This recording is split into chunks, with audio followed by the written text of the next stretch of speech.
Black Phone is a 2021 American film directed by Scott Derrickson and stars Mason Thames, Madeleine McGraw, and Ethan Hawke. The plot follows a teen's struggle for survival as he's abducted by a mysterious child kidnapper known to the community as the Grabber. So, following The Strangers recently, The Black Phone was another film that that was a much needed rewatch for me. And as with The Strangers, I'm really glad that I did it. Back in 2021, I thought this film was fine. A little bit above average for sure. But today, I saw it as quite a bit better than that. And I just kind of picked up on a lot more that I didn't before. I guess I paid better attention, and I appreciate this film much more now. First of all, I forgot this was a Blumhouse film. Was this like the last good thing that they did?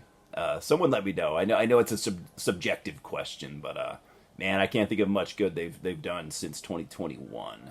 And second, I didn't know that Mark Corvin did the score. I mean, this is not going to be important to everybody, but or something that everyone had noticed. But I've been a fan of his since The Witch came out. Back 2018, 19, whenever that was, 17. I don't know. But this score, in my opinion, isn't quite as awesome. But it's still great in its own way. It's completely different. It's got some kind of callbacks to the Witch soundtrack, being just being Mark Corvin's style, but it's much different, and it's really cool. That combined with the well placed 70s songs and stuff, I thought it was very cool.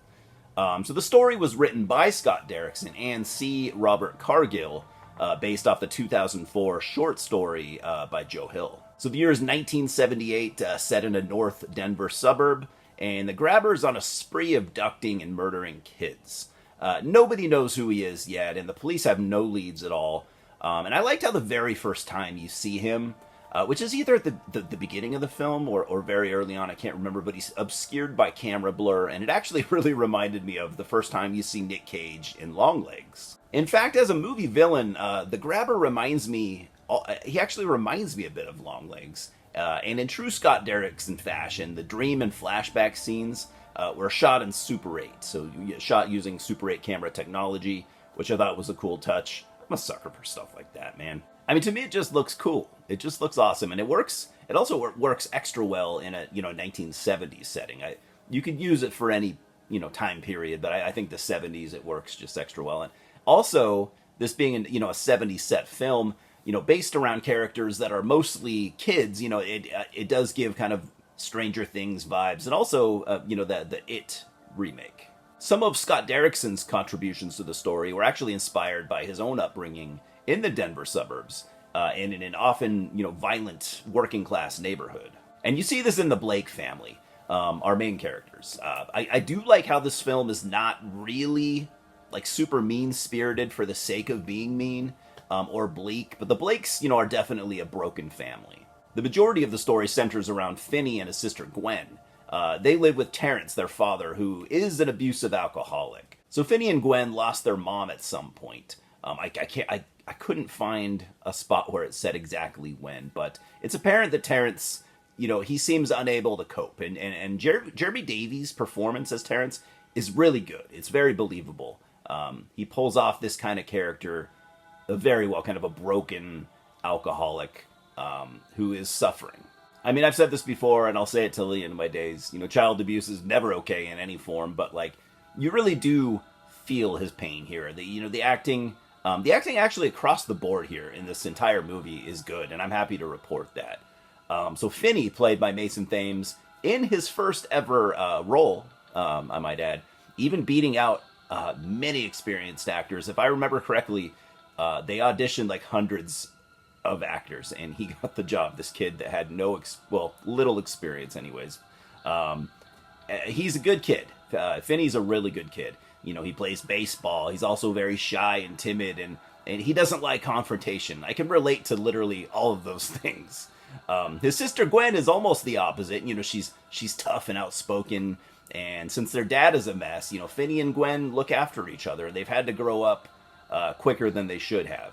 I really liked the sibling bond that they have, and they are kids that again, they probably grew up way too fast after losing their mom, and they also, they have to look after Terrence, their dad, as well, because he's a mess.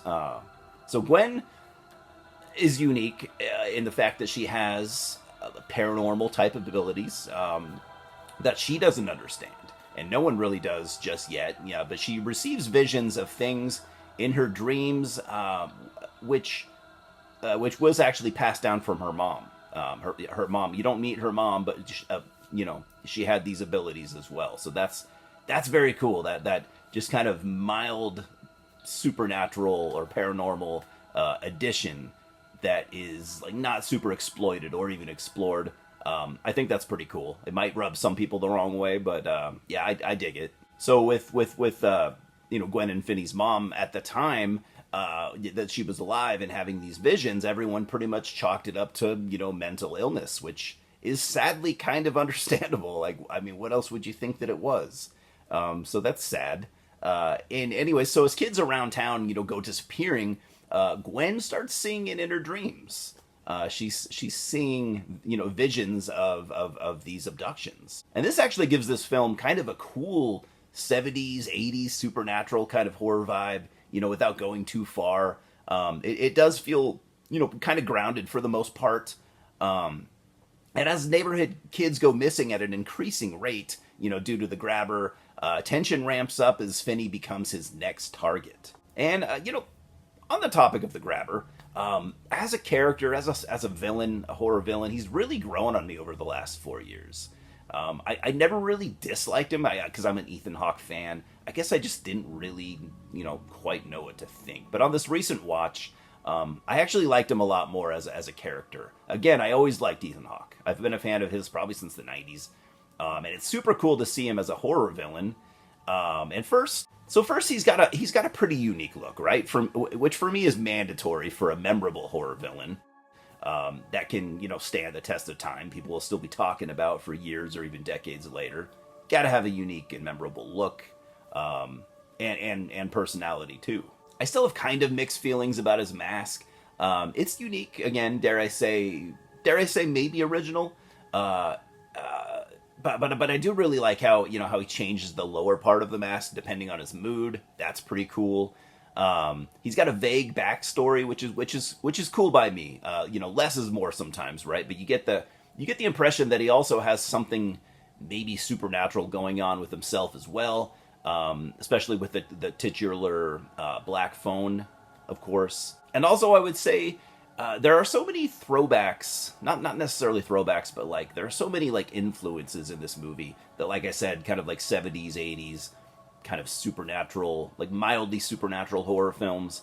I really get those vibes here, and it's really cool. And I even get them with the grabber. As far as how he's utilized, I don't want to say he's like in the film as like I don't want to say he's used as sparingly as someone like Pinhead, which and us Hellraiser fans always thought Pinhead was used a little too sparingly, but it's kind of like that. Like the story really more focuses on the kids. And he's just kind of, the villain lurking in the background, appearing when he needs to. But again, I'm not trying to say he has, 30 seconds of screen time or anything like that. But going back to the black phone itself, it's a little bit complicated. Not everything is spelled out for us, but it works, and I think it's cool. Basically, if you haven't seen this, it's a phone in the grabber's basement, where he, the basement that he uses where he puts the kids before he kills them.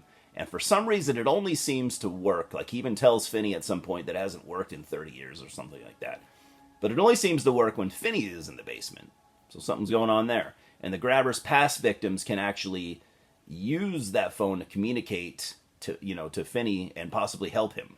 So I'm giving the black phone a 7 out of 10, man. The more Scott Derrickson stuff I see, the more I like him and his style. The cinematography of Brett Judkowitz is fantastic. I enjoyed the drab color palette. I love the old horror movie references and, kids talking about them. And I really hope that, some kids are still like that. I think the only part I would maybe change was, where the grabber abducts Finney in broad daylight and on like a neighborhood sidewalk. Maybe that doesn't really work. But you are left with questions, that aren't answered. But again, sometimes less is more. And besides, there is a sequel out this week. It's actually out. Actually came out yesterday, and I saw it. And so yeah, maybe we'll get into we'll see if the sequel gets into more of this stuff. I mean, that is typically what sequels do, right? The question is, will that be a good or bad thing? Cheers, guys, and I'll see you at the multiplex.